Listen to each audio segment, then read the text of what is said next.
Trouble for Telegram. Why Telegram can be dangerous. क्या Pavel Durov एक brave crusader है for liberty and free speech, या एक puppet जिसका social media platform criminals, paedophiles और scammers को एम्पावर करता है?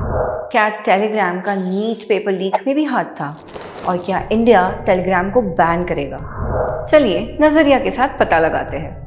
A billionaire arrested at the airport. French authorities को definitely लगता है कि Durov has questions to answer. Normally बड़ी बड़ी सोशल मीडिया कंपनी के बॉसेस बड़ी आसानी से खुद को बचाए रखते हैं, लेकिन टेलीग्राम के को-फाउंडर की ये अरेस्ट एक नई वेव बन सकती है। उन पर लगे आरोप भी बड़े संगीन हैं, जैसे ड्रग ट्रैफिकिंग, टेररिस्ट ऑर्गेनाइजेशंस को मॉनिटर ना कर पाना। लेकिन शुरू से शुरुआत करते हैं। 14 अगस्त को टेलीग्राम के 11 साल पूरे हुए, जिसे उन्होंने 2013 में अपने भाई के साथ बनाया। डुरोव का जन्म रशिया में हुआ, जहां उन्होंने अपनी पहली सोशल मीडिया कंपनी वीके खोली। ये फेसबुक का रशियन वर्जन था।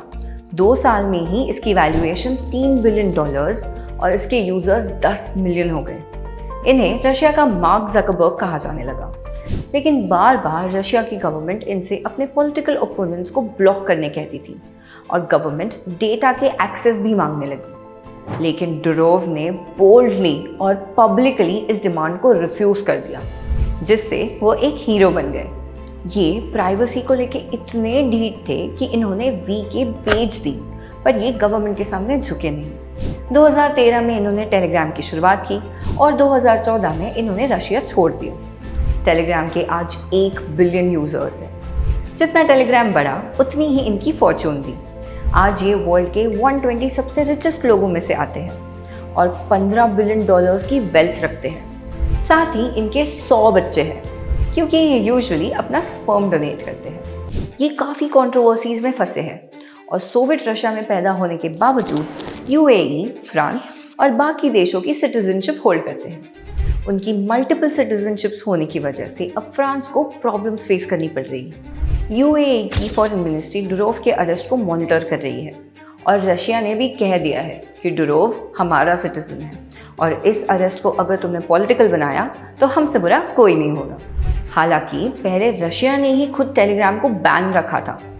शायद रशियन गवर्नमेंट टेलीग्राम के डेटा को नेटो से बचाए रखना चाहती है। टेलीग्राम अपनी वेबसाइट पे कहता है कि वो फ्रीडम ऑफ स्पीच के ह्यूमन राइट को प्रोटेक्ट करता है, और ईरान, रशिया और बेलारूस के प्रो डेमोक्रेसी प्रोटेस्ट्स में भी काम आया है।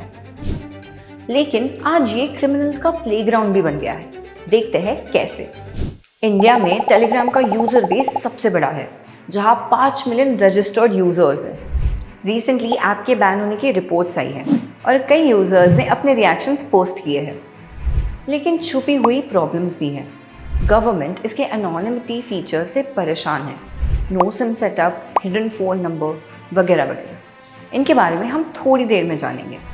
अक्टूबर में गवर्नमेंट ने टेलीग्राम को नोटिस भेजा, जिसमें चाइल्ड पोर्नोग्राफी मटेरियल का रैम्पेंट स्प्रेड का जिक्र था। नीट एग्जाम्स के दौरान भी टेलीग्राम ने बड़ी हेडलाइंस बनाई, जब रिपोर्ट्स आई कि एग्जाम पेपर्स टेलीग्राम पे 5 से 10 हज़ार में मिल रहे हैं। सेबी ने भी यहाँ स्टॉक मैनिपुलेशन का स्कीम अनकवर किया, और मुंबई पुलिस ने एक चैनल बीजे टेक्नोलॉजीज को बस्ट किया, जो पायरेटेड कंटेंट बेच रहा था। इसके 5000 मेंबर्स थे। फॉर्मर मिनिस्टर चंद्रशेखर ने भी कहा है कि अगर कोई सोशल मीडिया प्लेटफॉर्म जल्दी से एक्शन नहीं लेता है तो उनका सेफ हार्बर विड्रॉ कर लिया जाएगा। Safe harbour provision social media platforms को थर्ड पार्टी कंटेंट के लिए लायबल होने से बचाता है। अब ये जानते हैं कि ये इतनी सारी प्रॉब्लम्स हो क्यों रही है।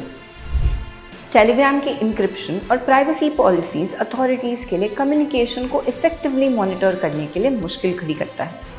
टेलीग्राम सीक्रेट चैट्स के लिए end to end encryption use करती है, जो सिर्फ कम्युनिकेटिंग यूजर्स को मैसेजेस पढ़ने की सुविधा देता है।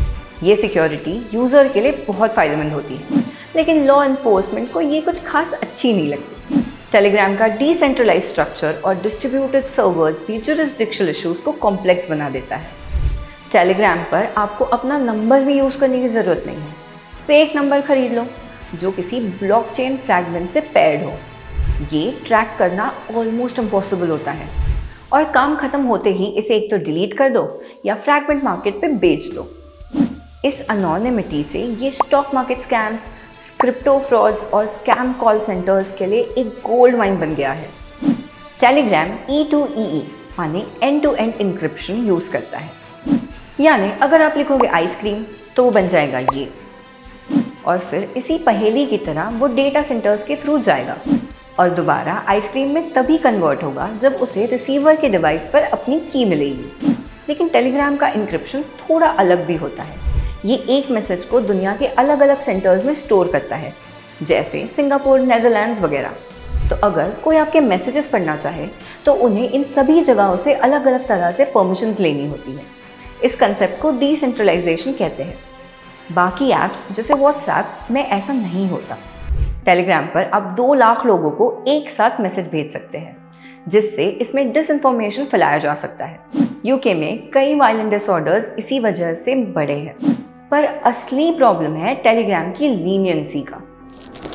एक जर्नलिस्ट बताते हैं कि जब टेलीग्राम पे टेररिस्ट ऑर्गेनाइजेशंस थी तो टेलीग्राम को उनके खिलाफ एक्शन लेने में बहुत टाइम लगा।